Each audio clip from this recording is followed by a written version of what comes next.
firman itu kan tidak otomatis, sudah tertulis ya.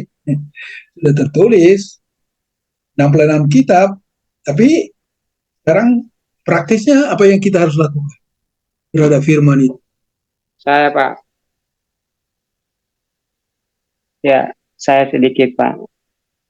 Ya, silakan. Ya, kalau saya amati dari semua pendapat-pendapat dari teman-teman, mungkin kalau saya sederhanakan,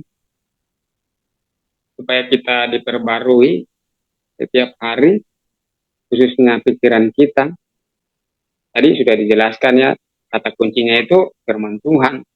Nah, konkretnya seperti apa? Ya kalau saya sederhanakan dengan cara kita membaca, mempelajari, merenungkan, serta melakukan firman itu. Jadi tidak hanya membaca, terus mempelajari, tetapi harus tuntas sampai di melakukan. Banyak orang hanya bisa membaca, mempelajari, tapi prakteknya itu yang susah. Padahal praktek itu yang penting. Nah, jadi kalau kita sudah membaca, mempelajari, merenungkan, serta melakukan firman itu dalam setiap aspek kehidupan kita, maka seperti firman Tuhan katakan, kita dikuduskan oleh firman Tuhan. Jadi kalau kita kembali lagi ke konteks Roma 12 ayat 2 tadi, pembaruan budimu itu, di ayat 1 di situ kan dia singgung persembahkan tubuhmu supaya menjadi kudus. Nah, kita kan dikuduskan melalui firman Tuhan. Jadi konkretnya bagi saya, kita melakukan, membaca, mempelajari, merenungkan, serta melakukan setiap pikiran Kristus itu yang terdapat dalam firman Tuhan, supaya kita terus-menerus diperbarui. Di seperti itu dari saya. Terima kasih. Baik Pak, terima kasih. Oke, makin jelas ya apa yang uh, dikatakan oleh Bapak-Bapak, khususnya Pak Terus tadi. Nah, mari kita baca apa yang dilakukan oleh Daud. Oke, coba dibaca Mazmur 119 ayat 11. Mazmur 119 ayat 11 begini, firman Tuhan. Dalam hatiku aku menyimpan janjimu supaya aku jangan berdosa terhadap engkau. Oke, Ayub. Coba Ayub 23 ayat 12. Ayub 23 ayat 12. Perintah dari bibirnya tidak kulanggar, dalam sanubariku kusimpan ucapan mulutnya. Ya, dalam sanubariku itu hampir sama saja dengan dalam hatiku, kata Paulus, kata Daud. Kemudian sekarang Yakobus 1 ayat 21. Yakobus 1 ayat 21. Sebab itu buanglah segala sesuatu yang kotor dan kejahatan yang begitu banyak itu, dan terimalah dengan lemah lembut firman yang tertanam di dalam hatimu, yang berkuasa menyelamatkan jiwamu. Jadi sebenarnya kalau dari ayat-ayat kita baca itu, untuk melengkapi apa yang dikatakan Pak Asep tadi, membaca, merenungkan, dan melakukan, sebelumnya harus tertanam dulu di hati. Tapi kita enggak, kalau baca, merenungkan saja, ya mungkin kita hanya ingat sebahagian. Tapi kalau itu tertanam di hati, jadi kita menerima firman itu seluruhnya itu loh, sepenuhnya. Sehingga kita bisa selalu ingat atau firman itu akan menguasai kita, memperbaharui kita, mengendalikan kita, memimpin kita, dan menolong kita untuk melakukan apa yang berkenan kepada Tuhan. Karena kata para profesor gini, kalau kita hanya membaca sesuatu, kita hanya ingat 5% sesudah kita baca. Kalau kita membaca dan merenungkan sesuatu, kita hanya ingat 65%. Tapi kalau kita membaca, merenungkan, dan menghafal, artinya menaruh di hati, menghafal, kita akan ingat 100%.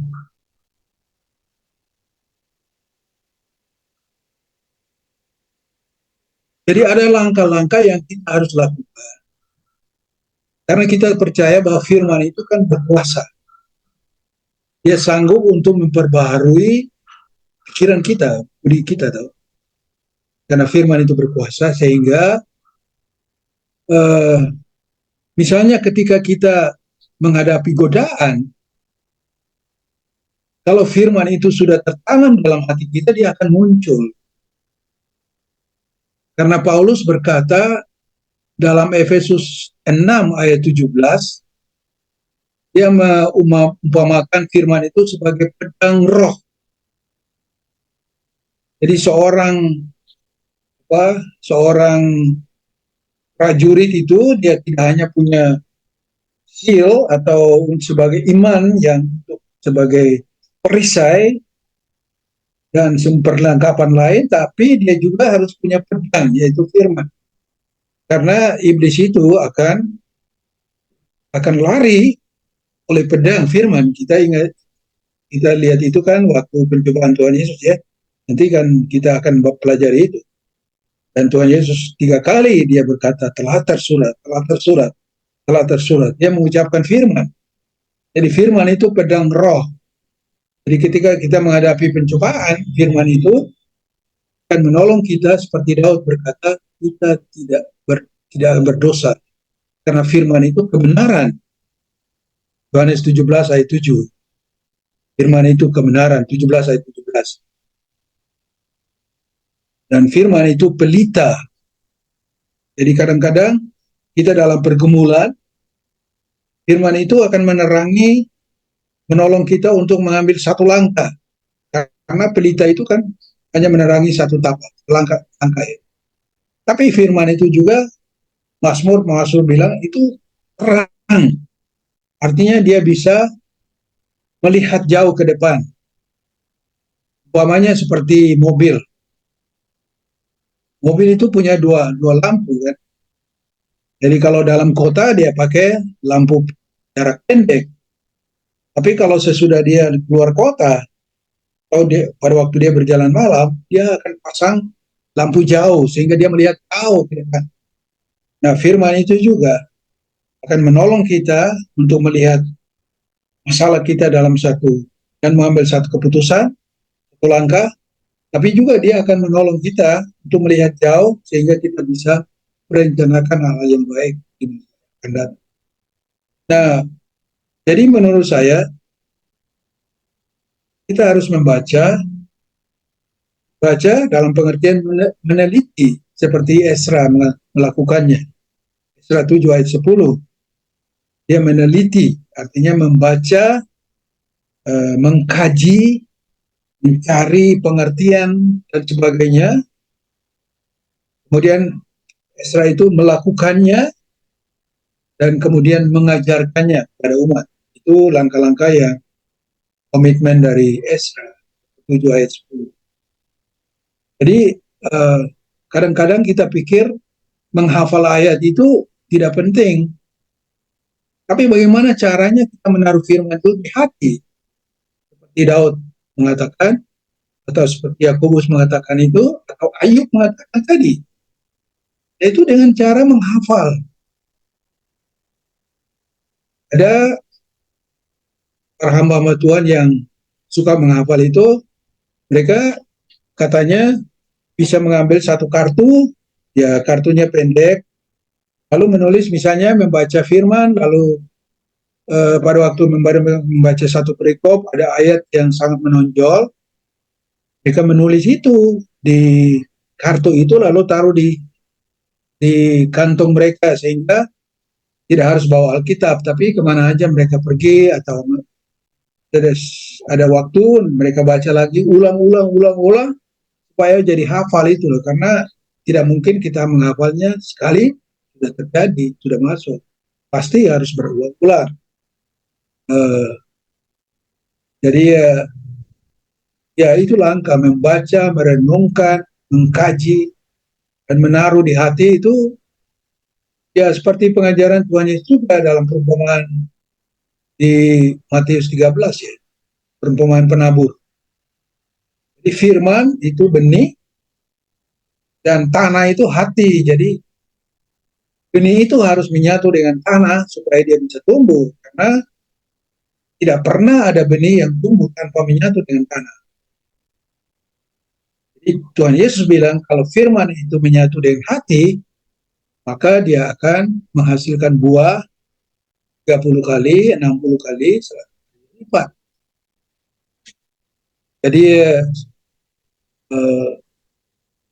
itu kita harus melakukannya setiap hari. Ada profesor di Dallas Theological Seminary di Amerika. Pagi dia melakukan itu. Satu kali dia jalan di taman, mulutnya komat kamit,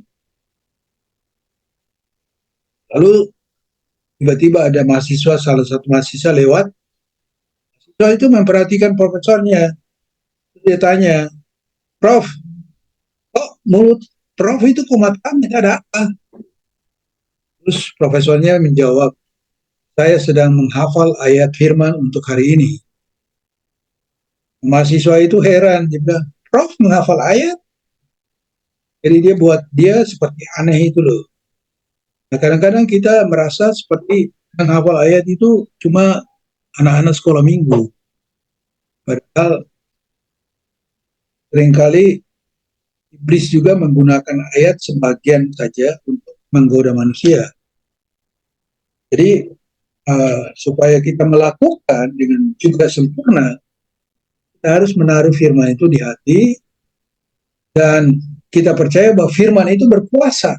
Dia akan mengubah hidup kita dan dia akan memimpin kita, dia akan menghibur kita pada waktu kita berduka cita.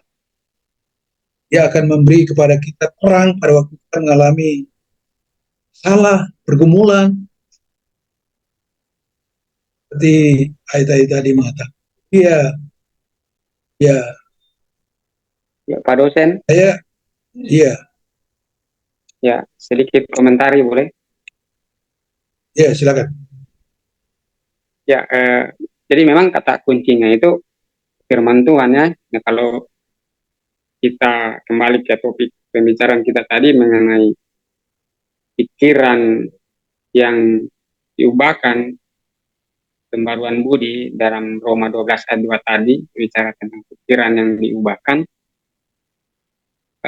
Memang kalau kita kaitkan dengan, ini kan teologi sistematika, antropologi, dan salah satunya ada hamartiologi.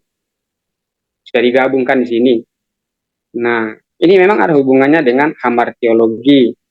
Ketika manusia jatuh ke dalam dosa, maka seluruh aspek kehidupannya itu sudah tercemar oleh dosa. Dan salah satu yang tercemar itu adalah pikiran.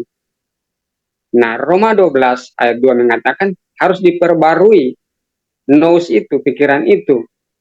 Kenapa? Karena sudah rusak. Jadi harus diperbarui. Dan caranya bagaimana?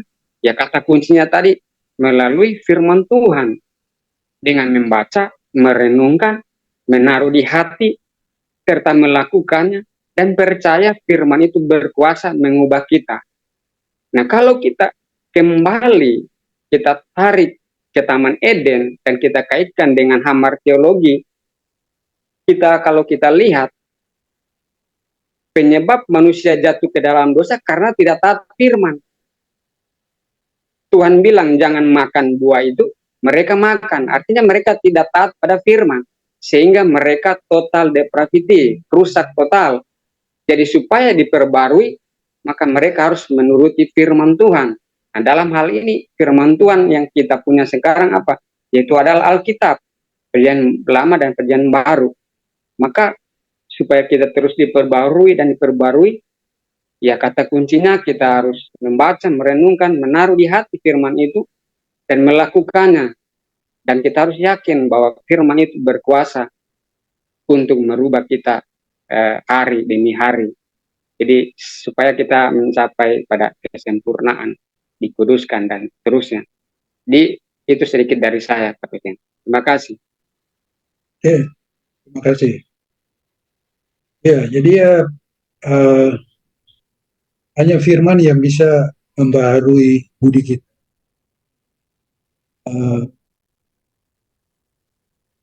Tapi harus disimpan di hati, seperti